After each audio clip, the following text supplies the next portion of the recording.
Hey, what's up, team? Here to go over phase 2 of the off-season programming. Because phase 2 is over the holiday break here, try to keep things simple as we discussed. I didn't make a lot of changes to the actual exercises, mostly just manipulated the volume to still continue to give that progressive overload and that training effect without trying to overcomplicate things. If you scroll through the program, you'll see that, again, there's video demonstrations listed for each of the exercises. So make sure you check those out and familiarize yourself with the exercises. But again, not a lot of them changed. Just a handful of things here progressed to some more complicated exercises. But for the most part, I've tried to keep everything pretty relatively the same. If you go down to day 1, so the speed drills are the same, and then I've added the half kneeling acceleration. So now instead of just doing the drills, we are actually starting to get into some high effort acceleration starts. So we're gonna start in a half kneeling position and accelerate out for 10 yards. And again, just keep track of the volume of these exercises or the distance.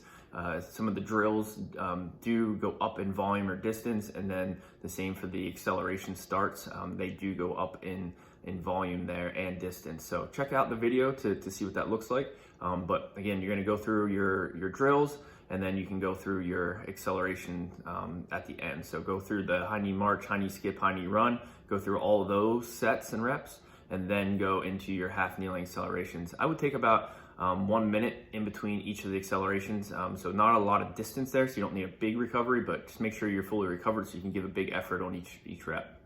So we're in the actual weight room then. We have some ball rollouts and single leg glute ham bridges. So that is a bit of a progression there. So the ball rollout, check out the exercise, and then instead of the double leg glute ham bridge, we're going to a single leg. Again, and then the rest of that, you can kind of just check out the videos to see what the exercise should be like, and then you should at this point be able to interpret the volume and intensity. Again, the volume has gone up. In some places it's from 10 to 12 reps, and in other places it's from 10 to 15 reps or 12 to 15. So just make sure you look at the volume and the exercises in the program there. On day 2, so now instead of the low impact cardio machines, I would like to see you try to get out and do some running. So we are doing tempo runs or tempo intervals.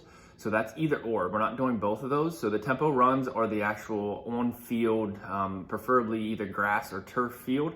That first week there says 3 times 6 at 80 yards. So that means you're gonna do 6 reps at 80 yards. So each rep will last 80 yards. When we do that exercise, we're running or sprinting at about a 60 to 70% effort. So it's not full out 100% effort. You want to back off a little bit and try to hit around 60 to 70%. That is a kind of a subjective feel. So there's not a right or wrong way to do this, but we don't want to go too fast. If we go too fast, then we're sprinting and we're going to become fatigued. We're not really trying to accumulate too much fatigue here. So it should be a 60 to 70% effort at 80 yards, and you're gonna do that for 6 reps. That would be 1 set. You're gonna repeat that 3 times. So that's 3 sets of 6 reps. Each rep is at 80 yards. Again, that's a 60 to 70% effort with a 30-second rest in between each rep and 3 to 5 minute rest in between each set. So you do have the option of doing these on a treadmill as well. So if you can't get outside, it's snowing, you don't have access to a field or grass somewhere, you can do these on the treadmill. And in that case, I would like you to do, so run again at a 60-70% effort for 20 seconds on, 30 seconds off. So the effort will be about 20 seconds long. Instead of the 80 yards, it'll be 20 seconds. If you don't have access to a treadmill and you need to use some type of cardio machine, or something's bothering you and your legs are a little cranky, you can do the tempo intervals on a more non-impact, so like elliptical, stationary bike. Any of those options would be fine. In that case, the volume is going to be up a little bit higher because the impact is lower. So we're going to do 4 sets of 12, and that 12, each rep would last 30 seconds on at a 60-70% effort, and then 30 seconds off. So you would do 30, so it would last you 12 minutes for 1 set, right? So 30 on, 30 off, 1 minute would be 1 rep, and then you would do that 12 times, and then you would repeat that for 4 sets. If you go down to day 3, again, the step over drills that we have been doing are the same. The volume may have changed there a little bit. And then what we're doing in after that are the flying 20s. You can check out the video for that. I describe what that should look like in the video.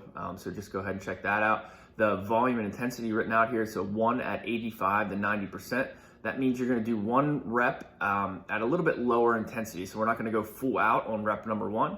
So just kind of like a little bit of a warm up. So it's a faster pace than the tempos, right? So we're at 85 to 90, so we're running pretty hard, but it's not, we're just leaving a little bit in the tank. And then we're gonna go 2 reps in week 1 where it's just all out, that 20-yard top end speed sprint for 2 reps. And again, you'll see the volume and intensity kind of changes there week to week. So just make sure you pay attention to that.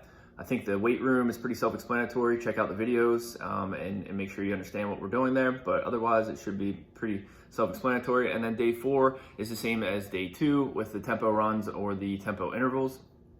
And then day 5, no running on day 5, no sprinting on day 5, just weight room. And again, I think that's pretty self-explanatory. You can check out the videos and make your way through that. So again, try to keep things simple, very similar format as last phase, starting to increase some volume and some intensity, and then adding a couple sprint drills in there to start working on some actual acceleration and top end speed. But otherwise, again, just trying to keep it simple.